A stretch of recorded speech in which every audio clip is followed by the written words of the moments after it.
be used for the heart. Okay, and they noticed one of the side effects of using the drug was that it gave you an erection. Okay, so that's how Viagra came to be. But it's important to know that these drugs are actually cardiotoxic. They're toxic to the heart tissue. Okay, mercury. So if you consume a lot of fish, and fish will have a lot of mercury in it because the fish, especially from the seas, will consume that mercury as a result of being in the sea. So a lot of people will have mercury toxicity, never know about it, and it can cause arrhythmias, it can cause issues with the heart as well.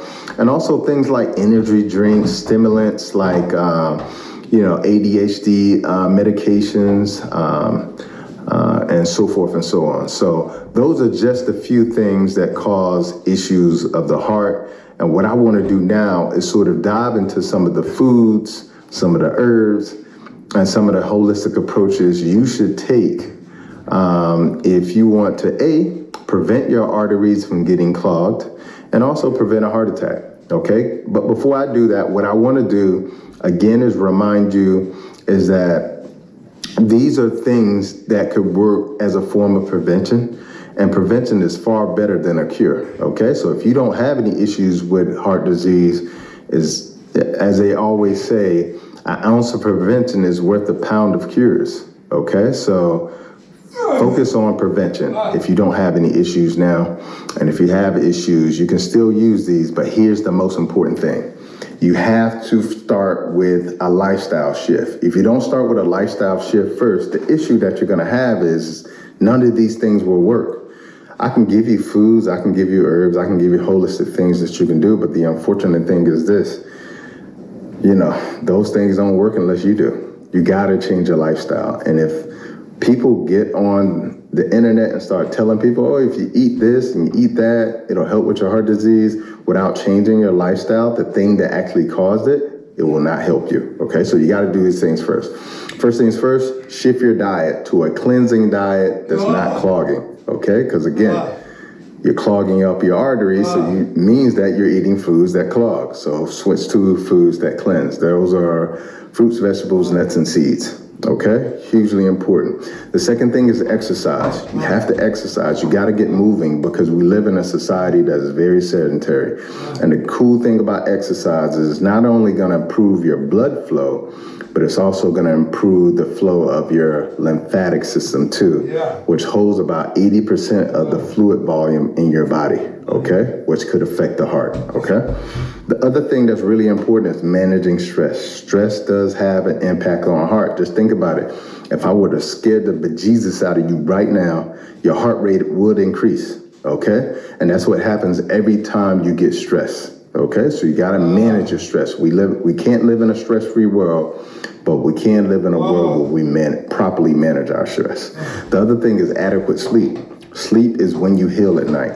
Okay, that's when you heal. So if you're not getting adequate sleep, sound quality sleep, then you don't have the time to repair, the time to heal, the time to restore. The other thing is corrective deficiencies. So if you got vitamin D deficiencies, which impacts the heart, if you got omega-3 deficiencies, which will definitely impact the heart because omega-3s are anti-inflammatory, and I told you how inflammation is a critical part of actually developing heart disease.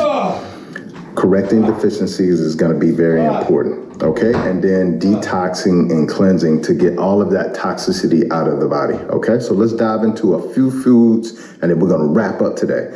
Pomegranate. Pomegranate because it's rich in polyphenols and also very rich in anthocyanins, okay? Polyphenols can be found in cloves, also can be found in cacao, and it also can be found in grapes, okay? Rich in polyphenols, so you definitely want to get those. Also, nuts and seeds, particularly sesame seed and hemp seeds. These are really good because they contain ALA, and ALA is very good for antioxidants, so preventing that oxidation. Also, it's a form of soluble fiber when you're eating those type of seeds as well, and that's really good for the good bacteria in your gut as well, okay? But these seeds are packed with iron, like sesame seeds packed with iron and calcium, which is hugely important, as I mentioned before, to the cardiovascular health. Also ginger root. Ginger root is anti-inflammatory, so every morning I'm drinking ginger root tea. Okay, so that's my little routine. Also, rosemary. Rosemary is an herb that I incorporate in a lot of my food, so you put the medicine in the food, okay, with the rosemary. So I use that all the time. I try to use fresh, but if you can't use fresh, get the next thing that's best, okay? Leafy greens, because they're high in magnesium and potassium, and I told you those are the two of the things that are quite often part of that deficiency,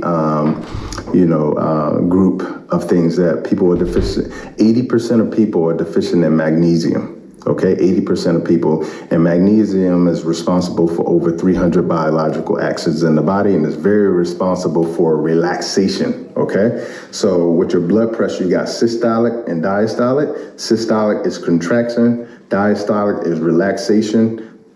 Magnesium is there for the relaxation, okay? So if you're deficient in that, you won't relax, okay? In your whole body, not just in your heart.